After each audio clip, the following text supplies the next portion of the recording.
যুবসাথী প্রকল্পের জন্য যারা যারা অ্যাপ্লাই করেছিলেন এখনও পর্যন্ত টাকা পাননি বা প্রথম কিস্তির টাকা পেয়েছিলেন, দ্বিতীয় কিস্তির টাকা পাননি, তাদেরকে বলছি ডিবিটির মাধ্যমে কিন্তু এখন যুবসাথীর টাকা দেওয়া শুরু হয়ে গিয়েছে।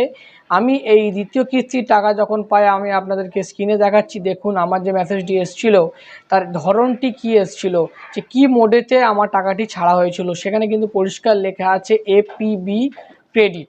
এপিবি ক্রেডিট মানে হচ্ছে আধার পেমেন্ট ব্রিজ, মানে ডিবিটির মাধ্যমে কিন্তু টাকাটি ছাড়া হয়েছিল। সরাসরি কিন্তু দেখতেই পাচ্ছেন ডিবিটির মাধ্যমে টাকা ছাড়া হয়েছিল, অর্থাৎ আপনার যদি ডিবিটি লিঙ্ক না করা থাকে তাহলে কিন্তু আপনি টাকা নাও পেতে পারেন, হয়তো এবারে পেয়েছেন আগের বারে নাও পেতে পারেন। তাই জন্য এখন গিয়ে কিন্তু চেক করুন আপনার ডিবিটিটি করা আছে কিনা। ডিবিটিটি কিভাবে করবেন এবং আপনার আধারটি ঠিকঠাক অ্যাকাউন্টের সঙ্গে ম্যাপ আছে কিনা চেক করে নিন।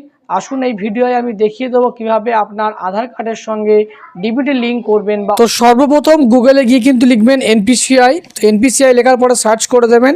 করার পরে আপনার মোবাইলের স্ক্রিনে দেখবেন এই ধরনের একটি 3টি লাইন আছে, এখানে ক্লিক করবেন। করলে এখানে দেখতে পাবেন কাস্টমার, তো এখানে ক্লিক করে দেবেন।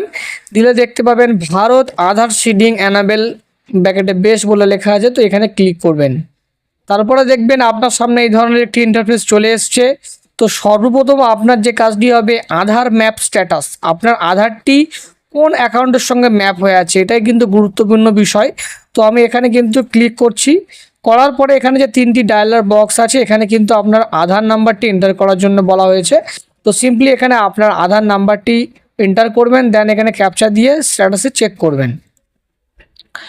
তো এখানে কিন্তু আপনার আধার রেজিস্টার মোবাইল নাম্বারে কিন্তু ওটিপি আসবে।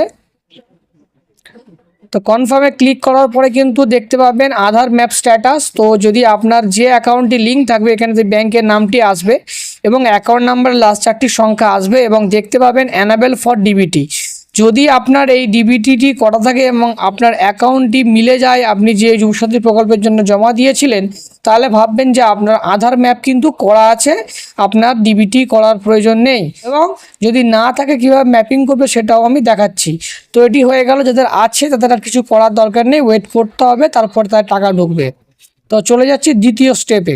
যদি আপনার কোনো ডিবিটি লিঙ্ক না করা থাকে তাহলে সিম্পলি এখানে দেখবেন আধার সিডিং। তো এই আধার সিডিংয়ে ক্লিক করবেন, করে আপনার আধার কার্ডের নাম্বারটি কিন্তু এখানে এন্টার করবেন। তো আপনি যেহেতু ফার্স্ট টাইম সিডিং করছেন তো এখানে সিডিং করবেন এবং তো তারপরে এখানে আপনার ব্যাংকটি সিলেক্ট করে নেবেন। লিস্ট অনুযায়ী আপনার যে ব্যাংক আছে সেই ব্যাংকটি আপনি সিলেক্ট করে নেবেন। তারপর আপনার অ্যাকাউন্ট নাম্বার যদি আপনার পাসবুকে লেখা আছে সেম অ্যাকাউন্ট নাম্বার দুবার কনফার্ম করবেন। দেন এখানে কিন্তু ক্লিক করে এখানে ক্যাপচাটি ফিল করে এবং সাবমিটে ক্লিক করে দেবেন। তারপর কিন্তু এখানে সাবমিট অপশানে ক্লিক করবেন, টার্ম অ্যান্ড কন্ডিশনটি আসবে সেটি আপনি চাইলে পড়ে নিতে পারেন এবং এগ্রি করবেন। এগ্রি করলে কিন্তু আপনার রেজিস্টার মোবাইল নাম্বারে একটি ওটিপি আসবে। দেন এখানে কনফার্মে ক্লিক করবেন। কনফার্মে ক্লিক করলে একটু ওয়েট করতে হবে।